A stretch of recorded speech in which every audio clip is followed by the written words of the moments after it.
अस्सलाम बच्चों, मैं आपका टीचर सर मोहम्मद इमरान शेख और अलीम अकेडमी के प्लेटफॉर्म से हम एक और टॉपिक डिस्कस करने जा रहे हैं।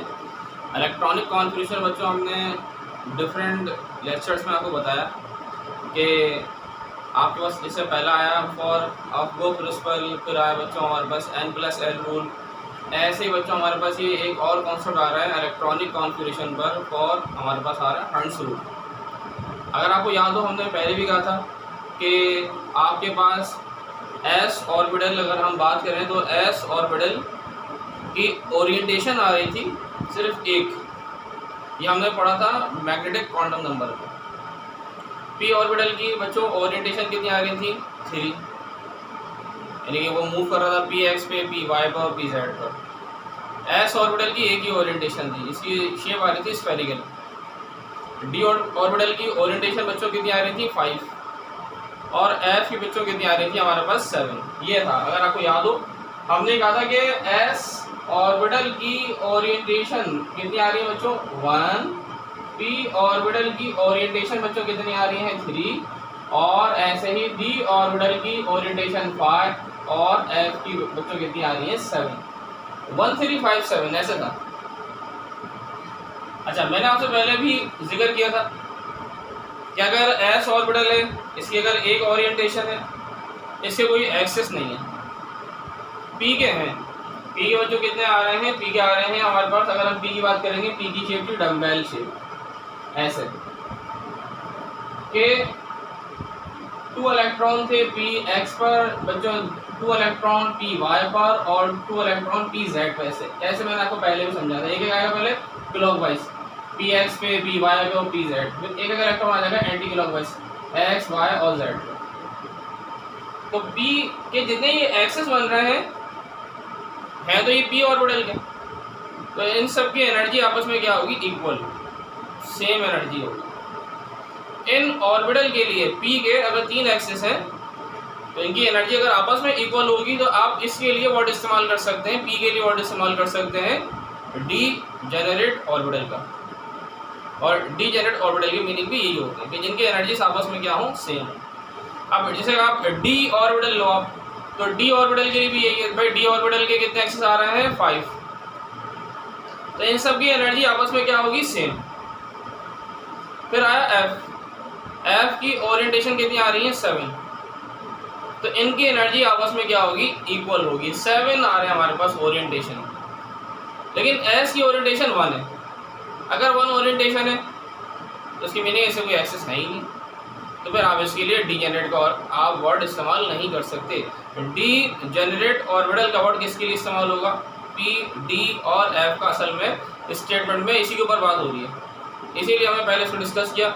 और ऑर्बिटल में जब भी इलेक्ट्रॉन फिल होंगे वो होंगे पहले क्लॉकवाइज, एक एक इलेक्ट्रॉन आकर फिल होगा, फिर आएगा एंटी क्लॉकवाइज। तो वही है, आपसे कहता है भाई अगर ये अवेलेबल डी जनरेटेड अगर ऑर्बिटल है तो उसमें किसका नाम आ रहा है बच्चों? इसमें नाम आ रहा है पी का, डी का और एफ का। तो ये अगर पी, डी, एफ अगर ये ऑर्बिटल आ रहे हैं तो इनके अगर हमारे पास जो भी अगर हम इलेक्ट्रॉन की बात करेंगे, वो इलेक्ट्रॉन अगर हम इन्हें डिस्ट्रीब्यूट कर रहे हैं किस तरह से, और आपके पास पार्शली फिल्ड, हाफ फिल्ड, यानी जिसको कह रहा है single electron in orbital are obtain. जब भी इलेक्ट्रॉन अगर फिल होगा पहले सिंगल आएगा। अब कैसे आएगा देखो बताते हैं। एग्जांपल उठाते हैं आपने एग्जांपल जैसे बनाई बच्चों, जैसे हमने बनाई लिथियम एटम की। लिथियम एटम का एटॉमिक नंबर होता है 3। तो आप अगर इसकी इलेक्ट्रॉनिक कॉन्फ़िगरेशन बनाएंगे हंट्स रूल के लिहाज से, तो ये पहले क्या लिखेंगे? 1s2, तो एक इलेक्ट्रॉन क्लॉकवाइज में और एक एंटी क्लॉकवाइज में। फिर आप किस पर आएंगे? 2s1, तो फिर एक इलेक्ट्रॉन इससे किस में आएगा? क्लॉकवाइज में। आप इसको ऐसे ही तो बना रहे थे, अगर आपको याद हो, हमने पहले ऐसे ही तो बनाई थी भाई। हमने लिखा था 1s2 और 2s1, क्योंकि एटॉमिक नंबर कितना आ रहा था लिथियम का? 3। तो ये दोनों आपके पास सेम ही लिखी हुई नजर आ रही हैं। अब जैसे अगर हम लेता हूँ कार्बन, बच्चों कार्बन के लिए हम करके आए थे, एटॉमिक नंबर था 6, तो हम कैसे करके आए थे? हमने लिखा था भाई 1s2, 2s2 और इसके बाद नंबर आया था 2p2। पी में 6 रख सकते हैं, लेकिन एटॉमिक नंबर 6 है, तो 2s में, फिर 2s में सेकंड शेल में और 2 कहाँ गए थे? पी ऑर्बिटल में। कितने इलेक्ट्रॉन होंगे हमारे पास 6। अब इसको कैसे लिखेंगे आप, अब इसको तो कैसे कह रहा है 1s2, तो एक इलेक्ट्रॉन क्लॉकवाइज एक एंटी क्लॉकवाइज, फिर 2s2 एक क्लॉकवाइज एक एंटी क्लॉकवाइज। अब 2p2 तो इसकी मीनिंग है 2px एक्सिस है इसके, 2py और 2pz। तो मीनिंग है अगर p ऑर्बिटल में कितने इलेक्ट्रॉन आ रहे हैं 2, तो एक आएगा x एक्सिस पर एक आएगा y पर। तो z पर एक भी इलेक्ट्रॉन नहीं है, तो ये किस में आ जाएगा, ये आ जाएगा हमारे पास ये इलेक्ट्रॉनिक कॉन्फिगरेशन किस में आई है हमारे पास, ये ग्राउंड स्टेट। आप ऐसे ही कुछ और एग्जांपल जरा हम देखते हैं कि आपके पास अगर हम कुछ और एग्जांपल अगर उठाते हैं हम लोग ऐसे कि आपके पास हम कोई और अगर हम एटम लेते हैं, जैसे कि हमने ले लिया एटम में आपके पास जैसे कि नाइट्रोजन है, ठीक है, मैग्नीशियम है, अगर हम इनकी बात करें डिफरेंट अगर हम एटम लेते हैं, या फ्लोरीन हो गया, भाई फ्लोरीन का एटॉमिक नंबर कितना आ रहा है बच्चों, हमारे पास आ रहा है 9। तो फ्लोरीन का एटॉमिक नंबर 9 है, तो हम कैसे करेंगे, हम करेंगे 1s2, फिर बच्चों 2s2, ठीक है, फिर अब किसका नंबर आएगा 2p का। तो हम यहाँ से कितना इलेक्ट्रॉन फिल होगा 4, तो मैंने कितने 5, तो कैसे लिखेंगे 2px 2py और 2pz। तो अगर 4 इलेक्ट्रॉन है ना बेटा यहाँ पर, अब देखें 5 6 7 कितने करने 9।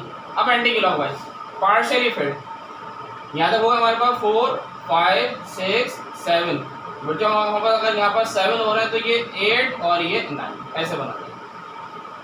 आप एक और एग्जांपल जैसे अगर हमने बनाई ली नाइट्रोजन का एटॉमिक नंबर होता है 7, तो 1s2 2s2, अब यहाँ तक कितने इलेक्ट्रॉन फिल होगा 4, कितने हैं हमारे पास 7, तो रिमेनिंग 3, 2px 2py और 2pz। तो बच्चों यहाँ तक 4 5 6 और 7 आसान काम है, वही वाला काम है जो आप पहले करके आए थे। भाई इसको आप अरेंज कर रहे हैं इस तरह से, ऑर्बिटल में अगर इलेक्ट्रॉन को फिल करेंगे आप करेंगे क्लॉकवाइज से पहले, फिर आप इलेक्ट्रॉन को फिल करेंगे एंटी क्लॉकवाइज से। तो जो फिर आप एनुअल एग्जाम के लिहाज से ये मोस्ट इंपॉर्टेंट टॉपिक आ रहा था इलेक्ट्रॉनिक कॉन्फिगरेशन का। अगर आप देखेंगे हर साल तकरीबन ये क्वेश्चन हमारे पास आता है। तो इंशाल्लाह अगर आपको कोई और अगर टॉपिक समझना हो तो आप लाजमी इसे कमेंट बॉक्स में कमेंट करिएगा, इसको हम कंसीडर करेंगे, और आप वीडियो को लाइक भी करिएगा और सब्सक्राइब भी करिएगा। ठीक है बच्चों, अल्लाह हाफिज़।